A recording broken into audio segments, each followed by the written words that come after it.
अरब में कितना फैला तबाही का दायरा। पेंटागन और मोसाद तक की बड़ी बेचैनी।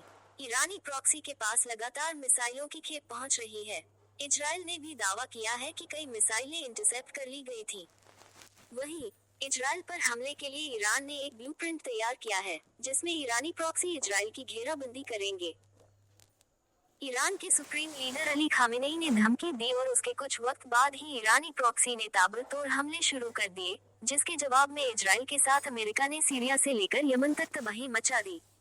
लेकिन ये सिर्फ महायुद्ध का संकेत है कि तबाही का दायरा अरब में कितना फैल चुका है। खासतौर से पेंटागन और मोसाद की बेचैनी तब से बढ़ गई है, जब से हूती के पास हाइपरसोनिक मिसाइलों की खेप पहुंची है।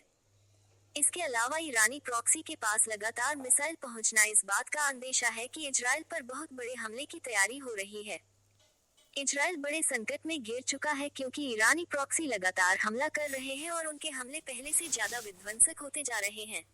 हिमाकत इतनी बढ़ गई है कि अब इजराइल पर हाइपरसोनिक मिसाइल से हमला किया है। हूती ने दावा किया है कि उसने 2 hypersonic missile Nahal psoric base पर दागी, जो तेल अवीव के पास जाफा में पड़ता है। इस हमले का वीडियो भी हूती ने जारी किया है। इजराइल के खिलाफ प्रॉक्सी संगठन लगातार ताकतवर हो रहे हैं। उन्हें ईरान और रूस से हथियार मिल रहे हैं। हाइपरसोनिक ताकत से लैस होना ईरानी प्रॉक्सी की बढ़ती ताकत को दिखाता है। ऐसे कई और हमले ईरानी प्रॉक्सी ने किए हैं। Please subscribe and follow. हालांकि जवाब देने के लिए इजराइल के साथ अमेरिका और ब्रिटेन आ गए। उन्होंने 4 अलग अलग प्रॉक्सी ठिकानों पर हमले किए। तीनों के फाइटर जेट इतने बम बरसाए, जिससे कई ठिकाने पूरी तरह तबाह हो गए। सीरिया, लेबनान, गाजा और यमन में हमले किए गए। कई जगहों पर बनकर बस्टर बम का इस्तेमाल किया गया। ब्रिटेन और अमेरिका ने जॉइंट ऑपरेशन के जरिए इराकी रेजिस्टेंस के ठिकानों पर हमला किया, जिसमें अल-फजा ठिकाना पूरी तरह खाक हो गया। जवाबी हमला करके इजराइल और अमेरिका ने अपनी ताकत दिखा दी, लेकिन सवाल उठ रहा है कि ईरानी प्रॉक्सी इतने बड़े हमले कैसे कर पा रहे हैं कि इजराइल का डिफेंस नाकाम साबित हो रहा है। एक तरफ 2 फ्रंट से हिजबुल्लाह हमले कर रहा है। गोलन हाइट्स फ्रंट पर इस्लामिक रेजिस्टेंस उसकी मदद कर रहे हैं, जबकि उत्तरी बॉर्डर पर हिजबुल्लाह अंडरग्राउंड मिसाइल साइट से हमले कर रहा है। पिछले 24 घंटे में हिजबुल्लाह ने इजराइल में भारी तबाही मचाई है। हमलों के लिए हिजबुल्लाह ने फादी और नस्र मिसाइल का इस्तेमाल किया है।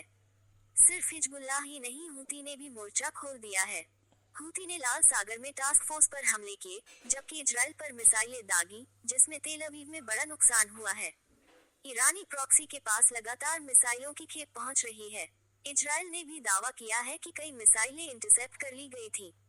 इस बीच खामेनेई ने धमकी दी है, अगर इजराइल गाजा में युद्ध विराम नहीं करता है और लेबनान में ग्राउंड ऑपरेशन नहीं रोकता, तो उसे भारी तबाही के लिए तैयार रहना होगा।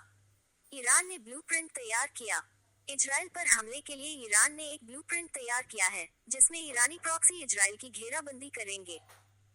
इस्लामिक रेजिस्टेंस को हमले की कमान सौंपी गई है, जिससे सीरिया और इराक का फ्रंट भी खुल गया है, यानी अब इजराइल ईरानी प्रॉक्सी के जाल में घिर गया है। भीषण हमले शुरू हो गए हैं। इस नए पैटर्न के युद्ध का मुकाबला करने के लिए इजराइल में सीक्रेट प्लान बनाया जा रहा है, जिसमें पेंटागन को भी शामिल किया गया है और सीरिया पर हमले करके पैटर्न का पहला पलटवार दिखा दिया।